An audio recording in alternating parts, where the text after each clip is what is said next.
हम लाते हैं talk shows और अनलिमिटेड एंटरटेनमेंट सिर्फ यूट्यूब पर। अगर आपने अभी तक हमारा चैनल सब्सक्राइब नहीं किया तो अभी सब्सक्राइब करें और बेल आइकॉन को क्लिक करके हमारी लेटेस्ट वीडियोस के बारे में अपडेट जानें। भारत चीन सीमा पर बढ़े विवादों के बीच RIC के विदेश मंत्रियों की वर्चुअल मीटिंग हुई, जिसमें रूस, भारत और चीन के विदेश मंत्रियों ने हिस्सा लिया। इस मीटिंग की अध्यक्षता रूसी विदेश मंत्री सर्गेई लावरोव ने की, जिसमें रूसी विदेश मंत्री ने गलवान झड़प पर किसी भी मध्यस्थता की बात को नकार दिया। उन्होंने कहा कि भारत और चीन को किसी बाहरी की मदद की जरूरत नहीं है। जब देश का मामला हो तो उन्हें कोई मदद नहीं चाहिए। हाल की घटनाओं के बारे में मैं ये कहना चाहता हूँ कि भारत और चीन इसे खुद सुलझा लेंगे। साथ ही इस बैठक में रूसी विदेश मंत्री ने संयुक्त राष्ट्र सुरक्षा परिषद में भारत की दावेदारी को लेकर रूस के समर्थन की बात कही। उन्होंने भारत के UNSC में सदस्यता को लेकर कहा कि भारत सुरक्षा परिषद का अस्थायी सदस्य बन सकता है, वो एक मजबूत दावेदार है और हम उसका समर्थन करते हैं।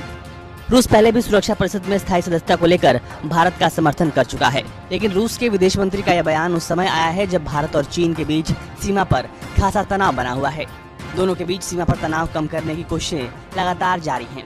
के विदेश मंत्रियों की बैठक में रूसी विदेश मंत्री सर्गेई लावरोव ने कहा कि नई दिल्ली और बीजिंग ने शांतिपूर्ण समाधान के लिए अपनी प्रतिबद्धता दिखाई है। उन्होंने रक्षा अधिकारियों, विदेश मंत्रियों के स्तर पर बैठकें शुरू की और दोनों पक्षों में किसी ने भी ऐसा कोई बयान नहीं दिया जिससे ये संकेत मिले कि उनमें से कोई भी गैर कूटनीतिक समाधान चाहेगा। पहले हम लॉकडाउन के हवाले से बात कर रहे थे और कोरोना को लेकर हुकूमती और ऑपोजिशन जितने भी रहनुमा उनका रवैया कैसे है, उस पर उस्मान बसरा साहब मेरे साथ मौजूद थे और ब्रिगेडियर गजनफर और इसके साथ साथ सदीक जान भी मेरे साथ मौजूद थे। इस सेगमेंट में मेरे साथ मौजूद होंगे ब्रिगेडियर गजनफर और सदीक जान। बात करेंगे इंडिया और चाइना की लद्दाख सरहद के हवाले से, जहाँ पे कशीदगी कायम है। आज भारतीय मीडिया ने एतराफ़ भी किया है कि उनके 20 से ज़ायद फौजी और एक ऑफिसर इस कशीदगी में जहन्नुम वासिल हुए हैं। ये कशीदगी पाकिस्तान और इस खत्ते के लिए इतनी अहमियत की हामिल क्यों है, इतनी अहम क्यों है? असल बात यह कि हालिया दिनों में जो भारत ने अपने आइन में, आपको याद है कि तरमीम करके कश्मीर को जो अपने मुल्क का हिस्सा बनाने की एक नाकाम कोशिश की है, इससे मामला कुछ अलग नहीं है, क्योंकि इस तरमीम से ना सिर्फ जम्मू कश्मीर बल्कि लद्दाख का वो इलाका भी मुतासिर होता है जिसे चाइना अपने हदूद में तस्वुर करता है। इसका मतलब ये है कि भारत ने ना सिर्फ कश्मीरी भाइयों और पाकिस्तान के साथ धोखा किया बल्कि चाइना की ज़मीन भी हथियाने की कोशिश की है। इसको भी अगर नाकाम कोशिश कह दूँ तो गलत नहीं होगा। अब इस तमाम तर मामले को इस तरह देखा जा रहा है कि जी चाइना ने बैकडोर चैनल्स के ज़रिए भारत को ये पैगाम, ये मैसेज भी दिया है कि अपने आइन में तरमीम करके कश्मीर और तमाम इलाके को पुरानी शक्ल में वापस बहाल किया जाए, वरना भारत को इसका अंजाम भुगतना होगा। इस पे बात करूंगी सिद्दीक आपसे भी, ब्रिगेडियर साहब आपसे भी। ब्रिगेडियर साहब, आप तो बड़ा गहरी नज़र रखते हैं इन इशूज़ पर, मैं आपकी तरफ पहले आऊँगी। ब्रिगेडियर साहब, इस बात में कितनी सदाकत है कि चाइना ने वाकई इस चीज़ का मुतालबा किया है कि भारत तरमीम करके कश्मीर और दीगर इलाके को अपनी असल शक्ल में बहाल करे? आपके पास इस हवाले से क्या खबर है? ये अगर खबर ना भी हो ना, अगर फर्ज करें ये खबर ना भी है, मेरे पास नहीं है, आपके पास नहीं है, तो इसका तनाजुर है ना, जो तारीखी पस मंजर है, उसमें यह है कि जो ये आर्टिकल 370 जब यूनाइटेड नेशंस ने भारत को एक special status, Jammu and Kashmir को एक स्पेशल स्टेटस दिया था, नेहरू गया था ना यूनाइटेड नेशन में, पाकिस्तान तो नहीं गया था। उसके बाद फिर प्लेबसाइट कमिश्नर भी यहाँ पे अपॉइंट हुआ था। फिर नेहरू ने बात टेलीग्राम भी दिया था कि जहाँ इस इलाके के मसले को राइट ऑफ सेल्फ डिटर्मिनेशन के, कश्मीरियों की राइट ऑफ सेल्फ डिटर्मिनेशन के मुताबिक हल करेंगे। तो वो जो उस वक्त एक यूनाइटेड नेशन ने करारदाद पास की थी जिसमें कश्मीर को एक डिस्प्यूटेड एरिया करार दिया गया था और ये कहा गया था कि यहाँ पे कोई भी फैसला जो है वो यूनाइटेड नेशन की मर्जी या उसके बजाव नहीं होगा। उसमें जो सिक्योरिटी काउंसिल के 5 अरकान थे, P5 के मेंबर जो थे, उन्होंने उसको साइन किया था, अप्रूव किया था, जिसमें चाइना भी शामिल था, जिसमें बरतानिया भी था, जिसमें अब जब उन्होंने साइन किया था तो उस वक्त तो चाइना वहाँ इंटरफेयर नहीं कर सकता था, क्योंकि जम्मू एंड कश्मीर का ऊपर का हिस्सा जो है वो लद्दाख से मिलता है और वो लद्दाख जो ऊपर वाला हिस्सा है उसको चाइना जो है अपना हिस्सा क्लेम करता है, वो कश्मीर का हिस्सा बनता है। तो जब इंडिया ने वो चीज खत्म कर दी, वो खत्म कर दिया आर्टिकल, तो फिर तो चाइना के ऊपर से वो बार हट गया ना कि जी मैंने साइन किया था तो मैं इंटरफेयर कर रहा हूँ, वो तो कदम हट गई।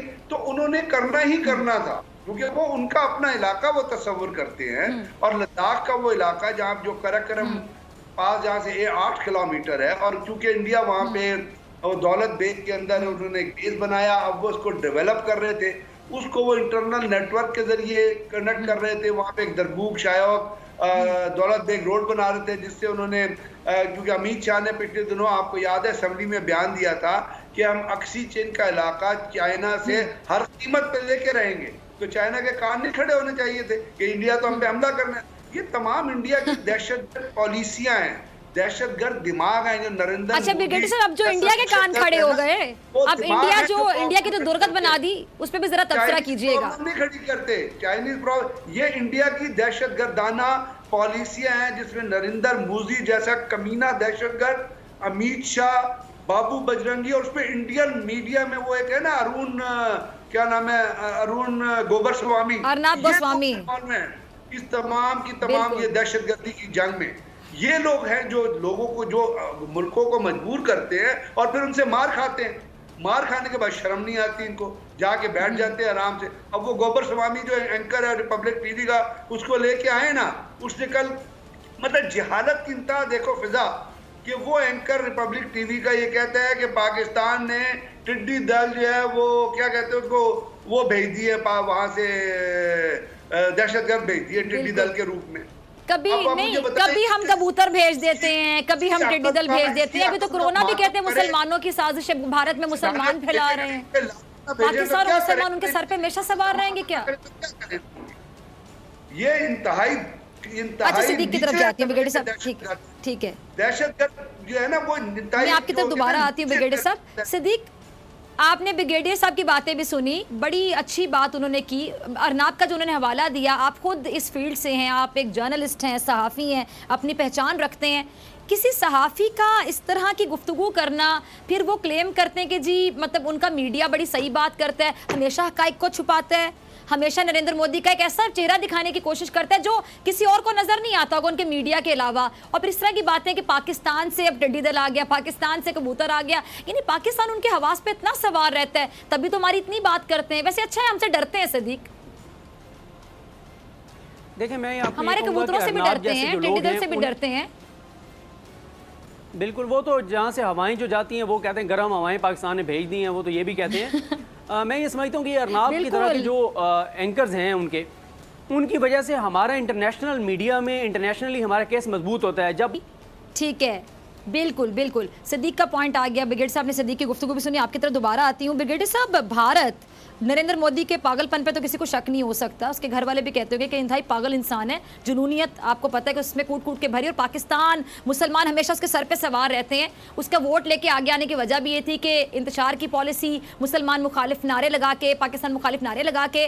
अच्छा मुझे बताइएगा कि आप देखें भारत हर तरफ से हम देख रहे हैं कि अपनी सरहद को खतरे में डाल रहा है। एक जानिब पाकिस्तान, दूसरी जानिब चाइना, तीसरी जानिब नेपाल, और अंदर जो भारत में हालात हैं वो भी आपके सामने है कि कोई भी माइनॉरिटी वहाँ पे खुद को सिक्योर या सेफ कंसिडर नहीं करती है।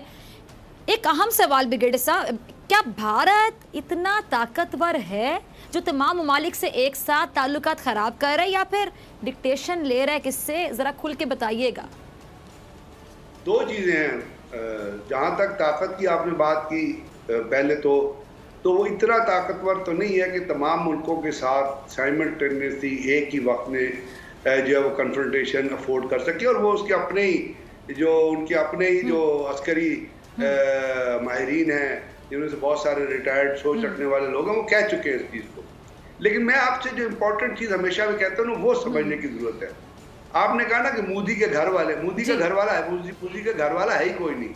उसके बाप का पता नहीं आज तक, कि हिटलर के बाप का भी पता नहीं था, इसके बाप का पता नहीं था कौन था। तो जिनके बाप का पता नहीं होता ना, वो बुनियादी तौर पे साइकोपैथ होते हैं।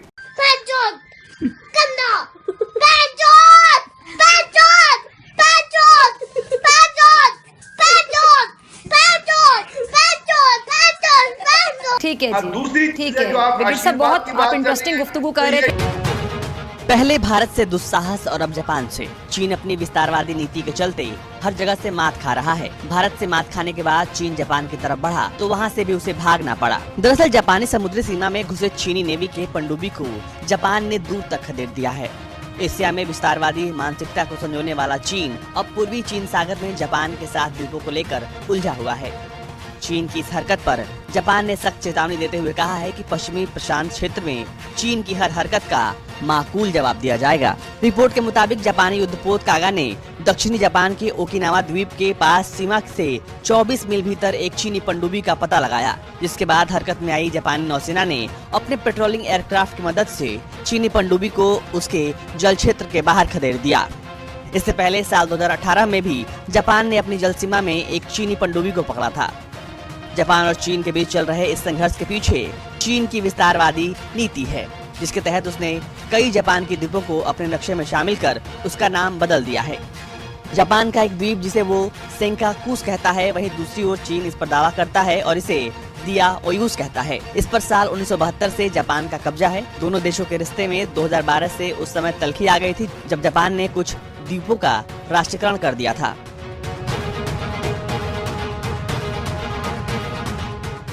चीन की कम्युनिस्ट पार्टी तो इस पर कब्जे के लिए सैन्य कार्रवाई तक की धमकी दे चुकी है, लेकिन ये सब करना इतना आसान नहीं होगा। जापान के मुख्य कैबिनेट सचिव योशिहिदे सुगा ने इन द्वीपों को लेकर टोक्यो के संकल्प को फिर एक बार व्यक्त किया है। उन्होंने कहा कि सेनकाकू द्वीप हमारे नियंत्रण में है और निर्विवाद रूप से ऐतिहासिक और अंतर्राष्ट्रीय कानून के तहत हमारा है। अगर चीन कोई हरकत करता है तो हम उसका जवाब देंगे।